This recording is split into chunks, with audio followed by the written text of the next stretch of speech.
దేవుని పరిశుద్ధ నామమునకు స్తోత్రం కలుగును గాక. ప్రభు అయిన యేసుక్రీస్తు నామంలో యేసయ్య మినిస్ట్రీస్ లో ఉన్న దేవుని బిడ్డలందరికీ హృదయపూర్వక వందనాలు. ఈ వాక్యం వింటున్న దేవుని బిడ్డలందరికీ హృదయపూర్వక వందనాలు. ప్రత్యేకంగా యేసయ్య మినిస్ట్రీస్ లో 15వ యానివర్సరీ, 15వ సంవత్సరికం, అంటే 15 years దేవుడు మనల్ని వాక్యం ద్వారా పోషించి నడిపించిన ఆ సందర్భాన్ని గుర్తు చేసుకొని వింటున్న మీ అందరికి కూడా మరి శుభాకాంక్షలు తెలియజేస్తున్నానండి. ముఖ్యంగా ఈ పరిచర్యను కొనసాగిస్తున్న శ్రీదేవికి, అలాగే మరి టీం మెంబర్స్ అందరికీ హృదయపూర్వక వందనాలు తెలియజేస్తున్నాను. దేవునికి స్తోత్రం.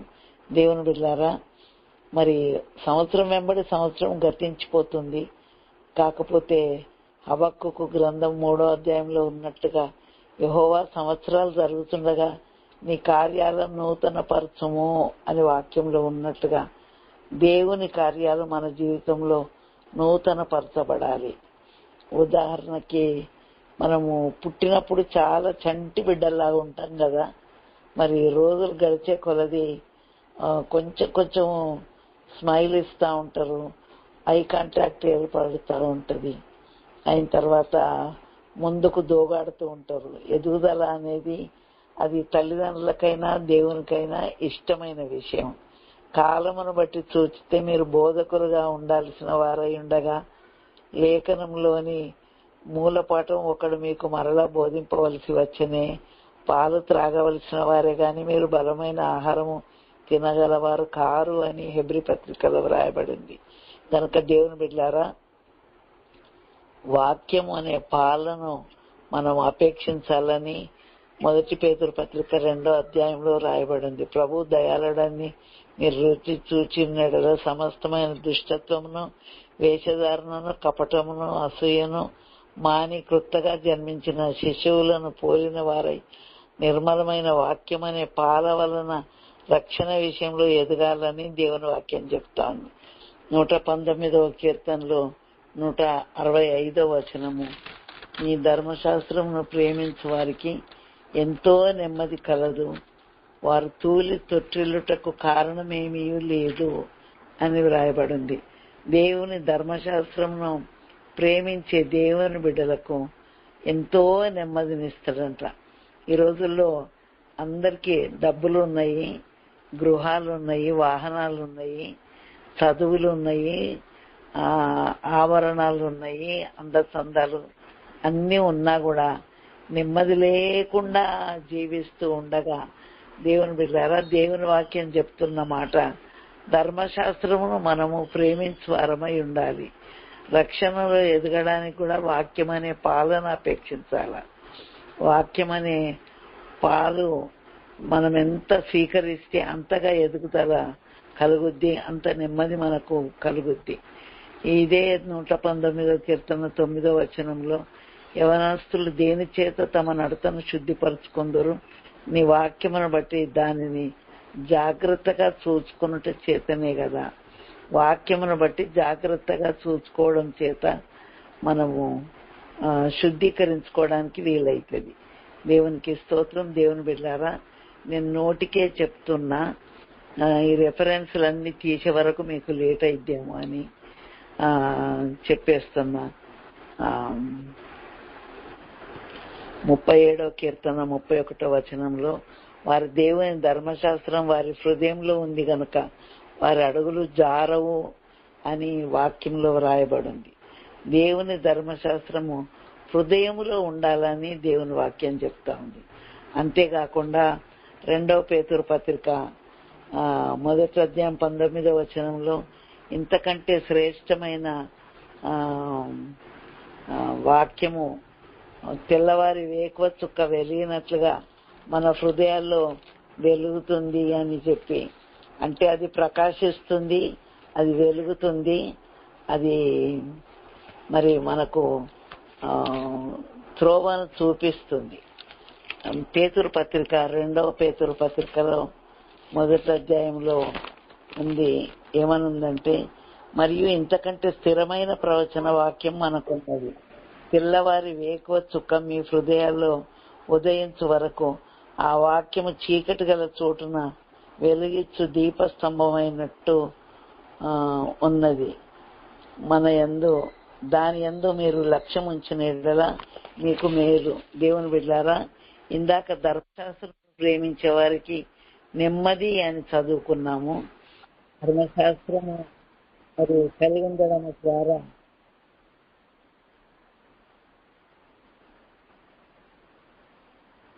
ధర్మశాస్త్రము వేకువ చుక్కలాగా మన హృదయాల్లో ప్రకాశిస్తుంది గనక దాన్ని గైకొంటే, దాని యందు లక్ష్యం ఉంచితే మనకు మేలు అని వాక్యంలో రాయబడింది. దేవుని వాక్యము మనకు మేలు కలిగిస్తుంది. దేవుని వాక్యము మన అడుగులు జారకుండా కాపాడుతుంది.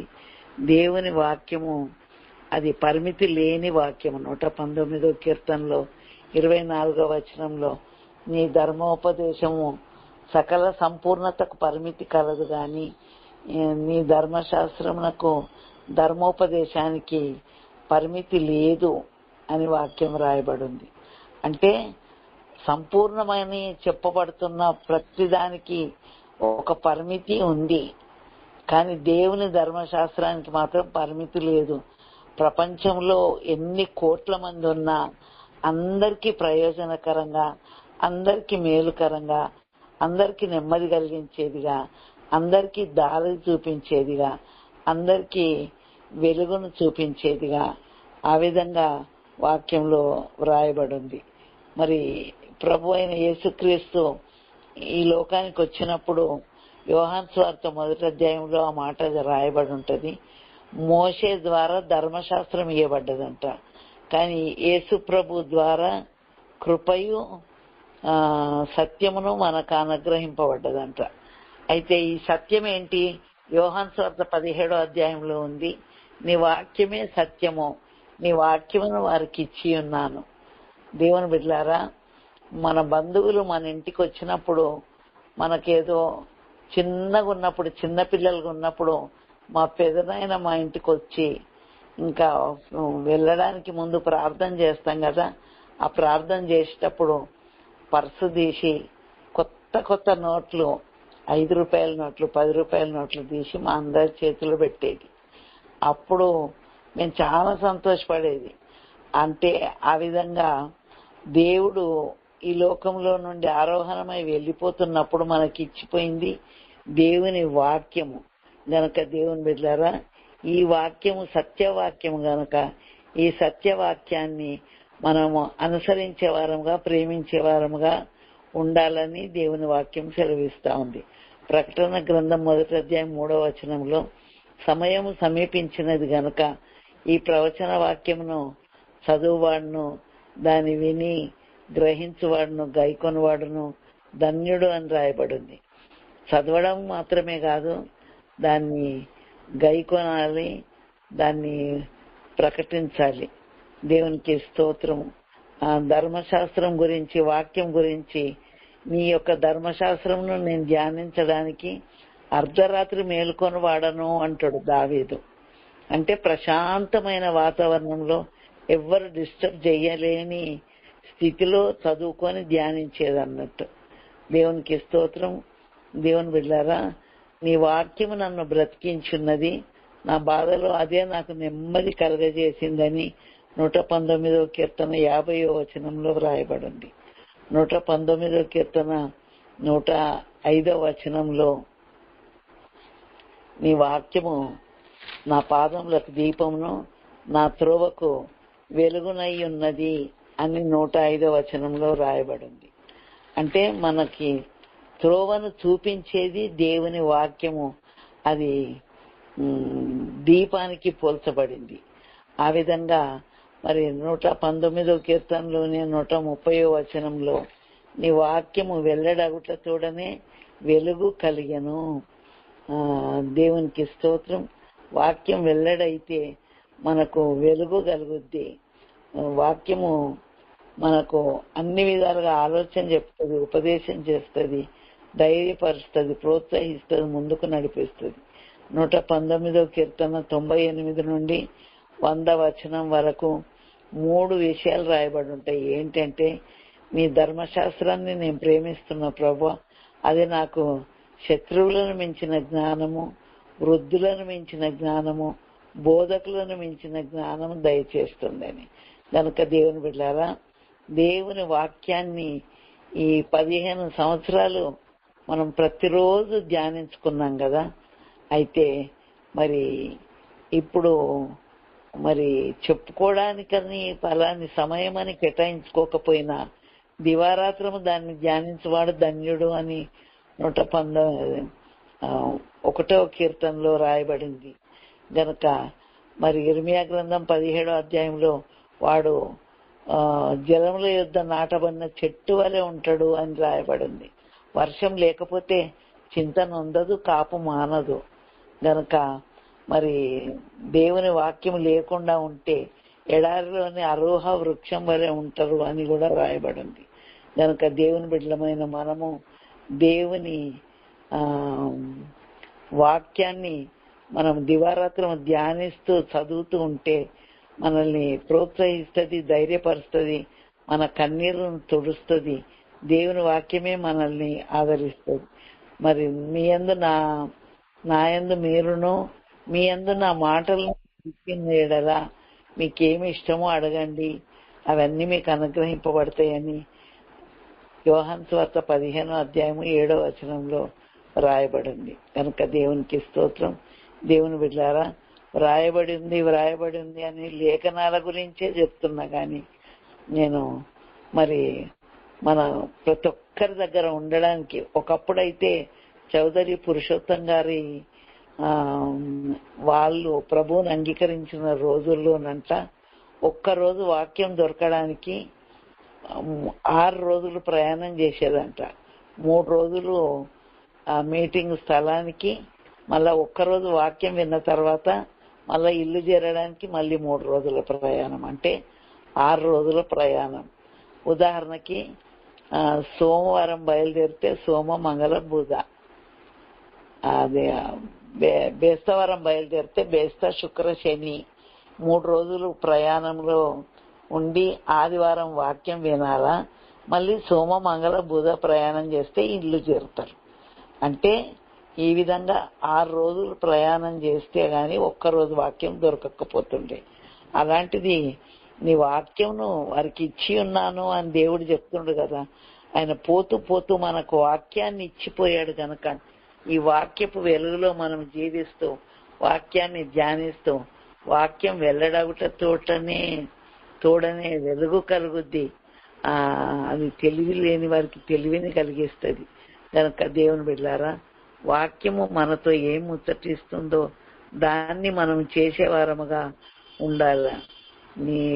నా హృదయంలో నీ వాక్యం ఉంచుకున్నా, ఎందుకు నీ ఎదుట నేను పాపం చేయకుండా ఉండడానికి.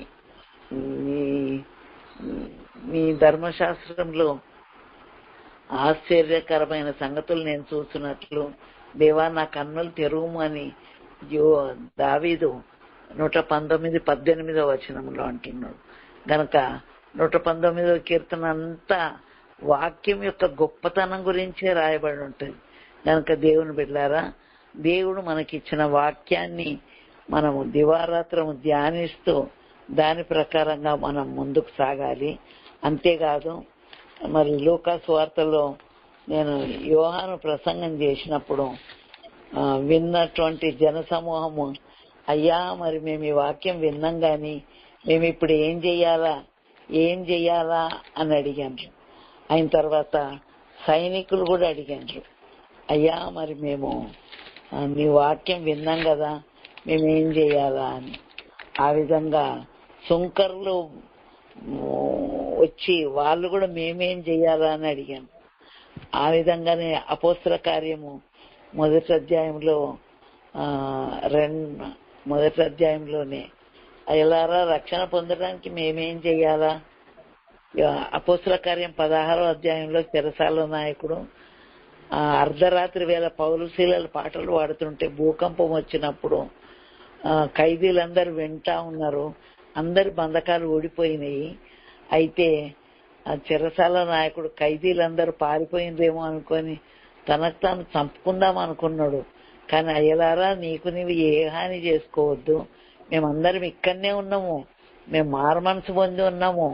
దేవుని వెళ్ళారా, ఈ 15 సంవత్సరాల వాక్యము మనల్ని ఎంతో లోతుగా నడిపించిందని చెప్పుకోవచ్చు.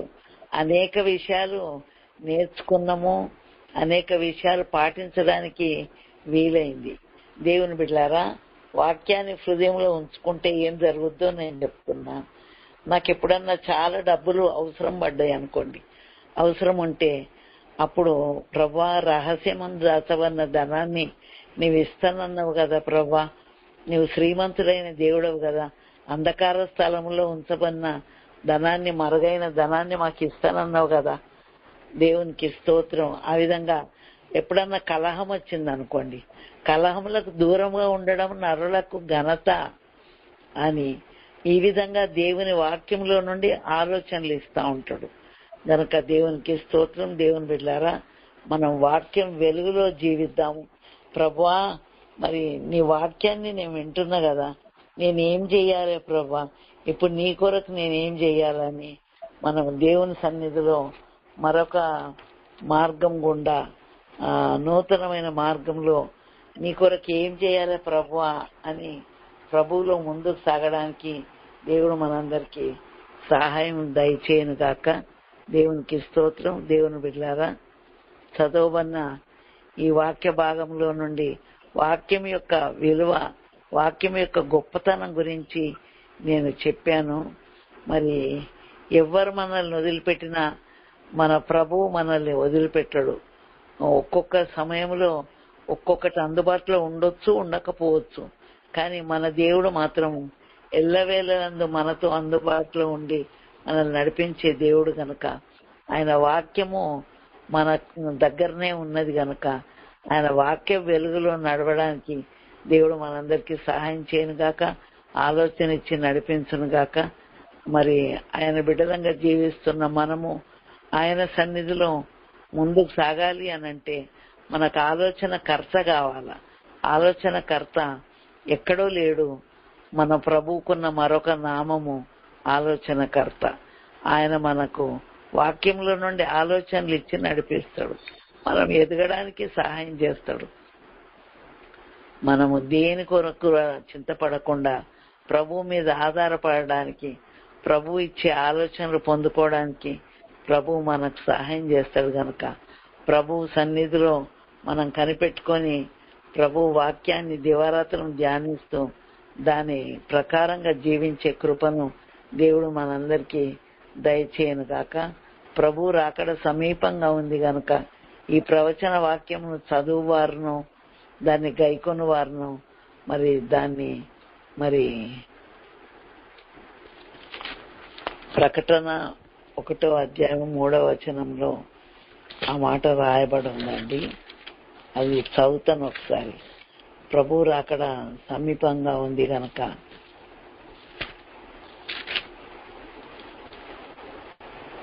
సమయం సమీపించినది గనక ఈ ప్రవచన వాక్యములు చదువుబాడును, వాటిని విని ఇందులో వ్రాయబడిన సంగతులను గైకొనవాడును ధన్యుడు.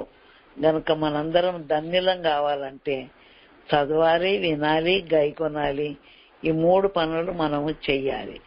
మరి ఎన్ని రోజులు చదివినాము, విన్నాము కూడా. ఇప్పుడు గైకొని ప్రభు మనకు చెప్పిన పనులు చేయడానికి, మనము ముందుకు నడవడానికి దేవుడు తన కృప మెండుగా మనందరికీ దయచేయాలని కోరుతూ నేను ఈ మాటలు ముగిస్తున్న. దేవునికి స్తోత్రములు. సంవత్సరాలు జరుగుతుండగా దేవుని కార్యాలు మన జీవితంలో నూతన పరచబడడానికి, దేవునిలో మనం ఎదగడానికి దేవుడు తన కృప మెండుగా మనందరికీ దయచేయును గాక. ఆమేన్. ప్రార్థన చేసుకుందామండి. ప్రభువా, పరిశుద్ధుడా, నీ పరిశుద్ధ పాదాలకు వందనాలు నాయన. తండ్రి, మరి నీ వాక్యము వెళ్ళట అగుటతోడనే వెలుగు కలుగుతుంది అని నీ వాక్యంలో వ్రాయబడి ఉంది ప్రభా. అంతేకాదు నాయన, మా నడకలో మాకు దీపం వల్ల ముందుండి మమ్మల్ని నడిపిస్తుంది ప్రభా. దేవానికి స్తోత్రములు నాయన. సకల సంపూర్ణతకు పరిమితి కలదు గాని నీ ధర్మశాస్త్రం మాత్రము అపరిమితమైనది. కోట్ల మంది ప్రజలు చదువుకున్నా కూడా ఏమి తరిగిపోవట్లేదు ప్రభా నాయన. ఎవ్వరు మాట్లాడినా కొత్తగానే ఉంటది ప్రభా. నూతనమైన ఆలోచనలే దొరుకుతాయి అందులో. గనుక నాయన మీరు మాకు ఇచ్చిన ఈ జీవవాక్యం కొరకు వందనాలు. దేవానికి స్తోత్రం. యేసయ్య మినిస్ట్రీస్ 15 సంవత్సరాలు ప్రభా వాక్యాన్ని అనేక మంది దైవజనుల ద్వారా, దేవుని బిడ్డల ద్వారా వినిపింపజేశారు అయ్యా. మరి విని విడిచిపెట్టకుండా ప్రతి ఒక్కరూ ఆయా సందర్భాల్లో దాన్ని నెమరు వేసుకుంటూ దాని ప్రకారంగా జీవించగలుగుటకు కృప దయచేయమని ప్రార్థిస్తున్నాను నాయన. ప్రతి ఒక్క బిడ్డను దీవించండి నాయన. ఏక మనసుతో ఏక తాత్పర్యంతో నీ వాక్యమును ఎదుటి వారికి పంచడానికి పొందిన ప్రేమను, ఆదరణను అన్నిటినీ నీ సన్నిధిలో మేము పొందుకున్నప్పుడు వాటిని మా దగ్గరనే ఉంచుకోకుండా మేము వాటిని ఎదుటి వారికి ఇచ్చి క్రీస్తు ప్రేమను చాటడానికి సహాయం చేయి ప్రభా.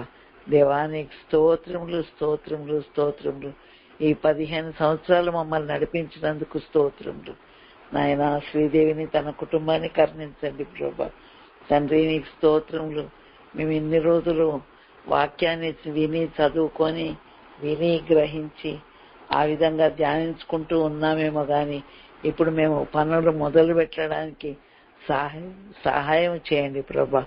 నశించిపోతున్న ఎందరో నాయన ఎన్నో ఆత్మలు ఉన్నాయి ప్రభా. వాళ్ళందరికీ మీ రక్షణ సువార్తను ప్రకటించడానికి మేము పొందిన ఆదరణను, ప్రేమను నీలో మరి సమస్తం పొందుకోవచ్చు అనేటువంటి విషయాన్ని లోకంలో ఎరగని వారికి ప్రకటించుటకు సహాయం చేయమని, మమ్మల్ని కృపతో జ్ఞాపకం చేసుకోమని, దీవించమని యేసు నామమున ప్రార్థిస్తూ ఉన్నాను కన్న తండ్రి. ఆమేన్. స్తోత్రం. తండ్రి అయిన దేవుని ప్రేమయు, ప్రభు అయిన యేసుక్రీస్తు కృపయు, పరిశుద్ధాత్మ దేవుని నిత్య సమాధానము, సహవాసము, ఆదరణ, కాపుదల ఆయన సన్నిధిలో తలవంచిన బిడ్డలకు, సకల పరిశుద్ధులకు నిత్యము తోడైండి నడిపించును గాక. ఆమేన్.